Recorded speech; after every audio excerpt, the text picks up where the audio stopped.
Okay, happy Wednesday racing, bayang karerista. Araw tayo ng Miyerkules, no? September 13, 2023. At Metro Turf yung karera natin. Usual Wednesday racing tayo, no? 8 races at 5:30 ng hapon yung start ng karera. Siya nga pala, bago tayo magsimula, shoutout lang tayo muna saglit, no? Kay Boss RPJ tsaka kay Boss Ronald Susim. Happy racing po sa inyo. Good luck sa inyo, boss, mga boss, no? So, ayun, Wednesday racing nga, 8 karera at medyo may kahirapan yung lineup natin ngayon, no? Lalo na sa bandang huli. Okay, so start na tayo. Race number 1 tayo, 3-year-old and above maiden race. 1,200 meters yung distansya natin. Start ng first pick 5. Tingin ko matibay, no? Yung numero 4 Daily Burn. Diyan Alvin Guse yung rerenda dyan. At nasigundo nga to, no, nung maiden stakes race na takbo niya kay Peros Treasure. At tingin ko lamang to rito. At pwedeng pang protection, kung gusto niyo pang protection, yung numero 7 na si Sister Moon, sasakay ni Elvin Abrea. Siya yung tingin ko pwedeng magbigay ng laban sa numero 4 na si Daily Burn. Okay, so dito sa race number 1, tingin ko matibay na nga to, no? Numero 4, pwede ng paninggel yung numero 4 nga na si Daily Burn. At kung gusto yung pang protection, yung numero 7, Sister Moon. Okay, race number 2 tayo. Start ng winner take all.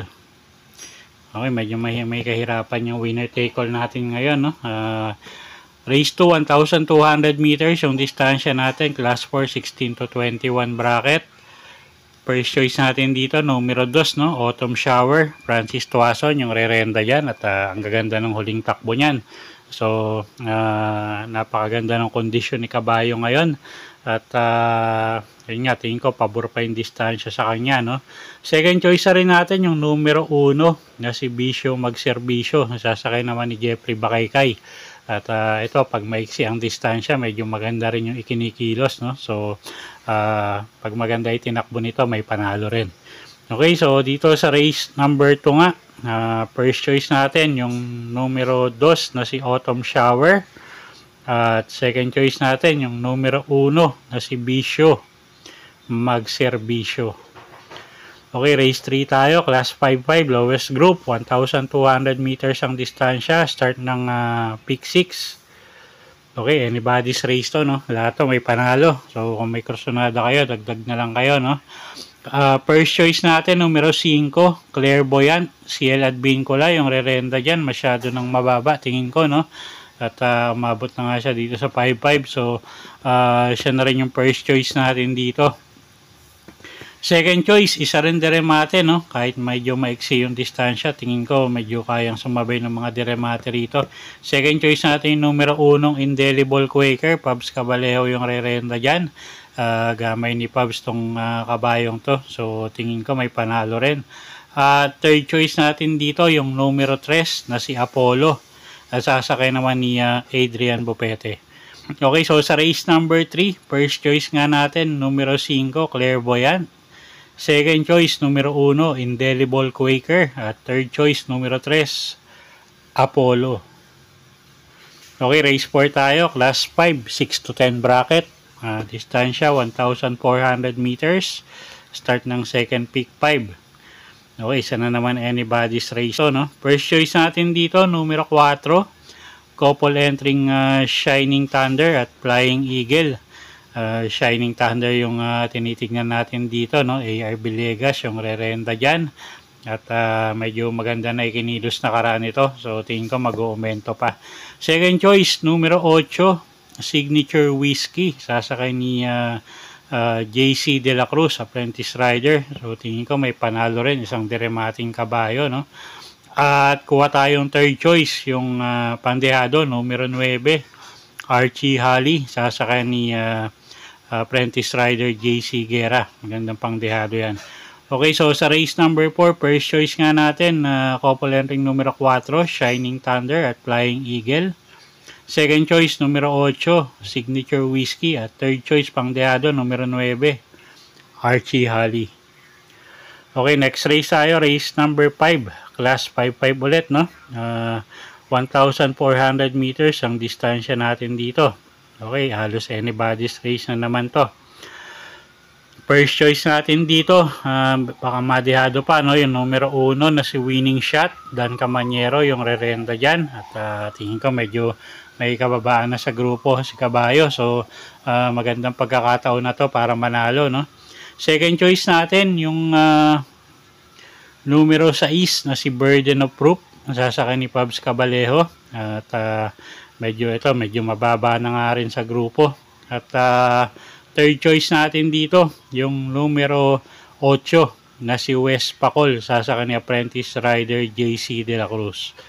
Okay, so sa race number 5, first choice nga, numero 1, Winning Shot. Second choice natin, yung numero 6 na si Burden of Proof.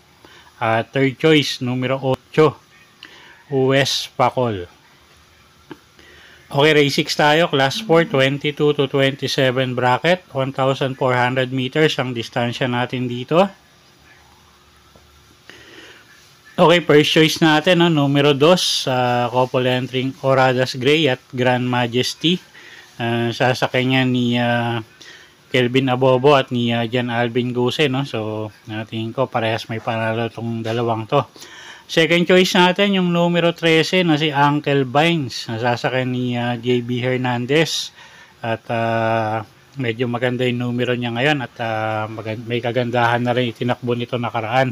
So, tingin ko mag-aumento rin si Kabayo. Third choice natin dito, yung numero 12 na si Amor Mi Amor. Nasasakay ni Ken Malapira. Basta ilabas din ng connection. Tingin ko malaki panalo. Okay, so siya yung third choice natin. Okay, so sa race 6, first choice nga, couple entering numero 2, Oradas Gray at Grand Majesty. Second choice, numero 13, Uncle Vines. Third choice, numero 12, Amor Mi Amor. Okay, race 7 tayo, penultimate race, class 5, 11 to 15 bracket, 1,400 meters ang distansya natin dito. Isa na naman mahirap na karera. First choice natin, numero 6 na si Top Posey. Sasakay ni Elvin Abrea, galing sa pahinga.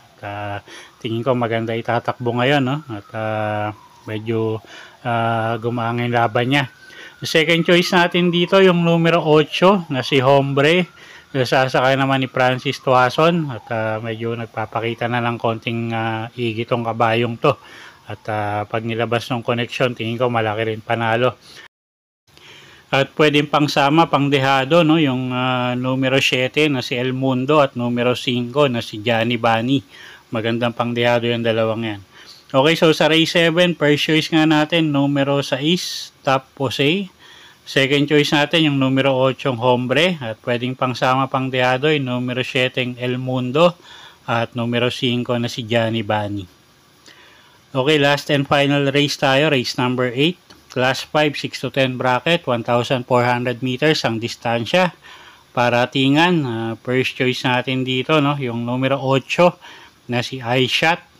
At sasakay na yan ni O'Neal Cortez. So, tingin ko mag-i-improve yung takbo nito. At medyo sinusubukan na to, no? Ng mga huling takbo niya. So, siya na rin yung first choice natin dito. At napakababa na nga rin sa grupo niyan. Second choice natin, yung numero 5 na si Tenteng Enteng. Sasakay ni Apprentice Rider C.A. Reyes. Ilabas lang ng connection, no? Tingin ko malaki panalo ni Kabayo. At pwedeng pangdagdag sa paratingan, yung numero 10.